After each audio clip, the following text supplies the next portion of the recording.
Today, we're going to be dealing with some severe weather down in the southeast. We have a slight and a marginal risk, and this could be for hail, tornadoes, and damaging winds. Luckily, I think it's mostly going to be a damaging wind and hail threat with a little bit of a emphasis on the hail threat from the Storm Prediction Center. They're saying that this storm could potentially produce up to 1.5 to 2 inch in diameter hail. For damaging winds, not really expecting much over 60, and that would cover the same area. Then for tornadoes, this is going to be a very conditional risk that would come later in the afternoon. And what's crazy about this event is that this is actually going to be the precursor to tomorrow. Tomorrow is supposed to be a huge day with over 60 million people under the gun for some serious severe weather. This day is going to be pretty complex and will also bring the threat of hail, damaging winds, and tornadoes, so definitely be on the lookout for that video tomorrow. But focusing more on today though, looks like our convection is going to start in the Texarkana region just around sunrise this morning, and it's actually going to be kind of jolted up by a little bit of a short wave in the atmosphere that's going to roll through at that time. Here's what it's going to look like around 12Z in the morning, which is just going to be around sunrise when these storms first get kicked up, and you'd see a little bit of this yellow darker shading, and then our wind barbs are a little bit stronger, indicating a bit of a short wave moving through the region, and that's going to be just enough to kick up some of that warm advecting air right there. And that's when we get what's going to be the beginning of our storms and eventually turn into a pretty powerful line down the road. It looks like it's going to take about 3 hours for these storms to really cluster together and get their act together. And it looks like by time they cross over the Arkansas-Mississippi border, they're really going to be turning into more of a congealed line. And that's when we'll start seeing the potential for some damaging winds. It looks like all the way down for pretty much the entire life of this line through Alabama and into parts of far western Georgia. It looks like damaging winds is really going to be the only primary threat.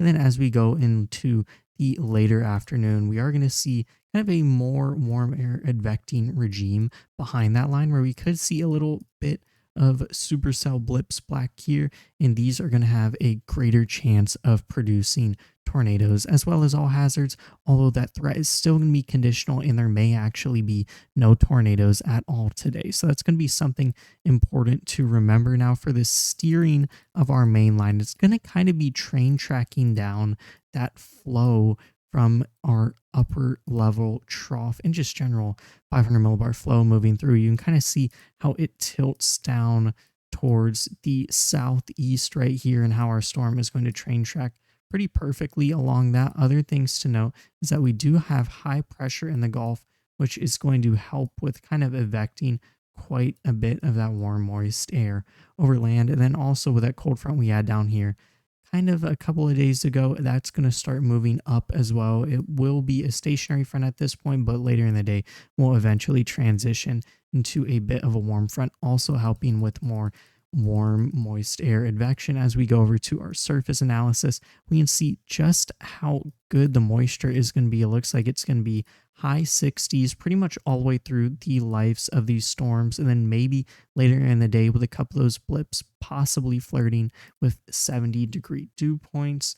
And then for other things like Cape, it's definitely going to be a fairly unstable environment. We're going to see a decent bit of Cape, definitely widespread 1500 joules per kilogram. And also it looks like we're going to have a decent bit of 3 Cape, which is just a good indicator of general severe weather and is especially important for tornadoes. And the last ingredient is going to be the shear. This is a weather sounding in front of that main damaging line of winds. And we're going to see here that pretty much all of these storms today are going to have effective shear of anywhere between 30 to 40 knots, which is definitely enough for these storms to stay organized and supercells. We can also see that in the low levels in front of this line, it's just not going to be favorable enough for tornadoes. So that's why that tornado threat for that line is pretty much completely axed out. If there was going to be any tornado activity, it looks like it would be from that tail end Charlie part of that line. But overall, I think there's really not much to worry about on that tornado threat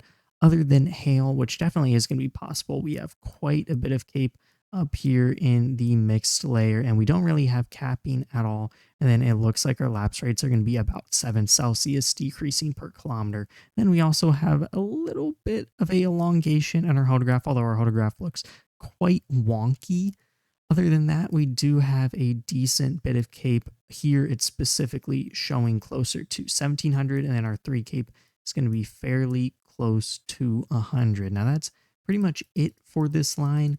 Definitely going to be favorable for damaging winds and hail. Not so much tornadoes though. But moving into the later afternoon and looking at a couple of those blips from that warm air advection behind our line, there definitely is going to be a chance for a tornado, and that's going to be because of a couple of things. One, these storms are going to be surface based, but most importantly, the winds in the lower levels are definitely going to be way more favorable. We're seeing a effective inflow of 233 SRH, 32 knots of low level shear, a nice curvature in our hodograph here, then a pretty beautiful elongation out, and then also we're seeing around 35 knots of effective shear. Now that's going to be supportive of supercells, and then normally we're looking for around 150 SRH and 20 knots of low level shear. We definitely have more than that. So if those storms are able to stay a bit more discreet and are able to access all of this a little bit more, definitely going to be possible. Other than that, a lot of our ingredients are looking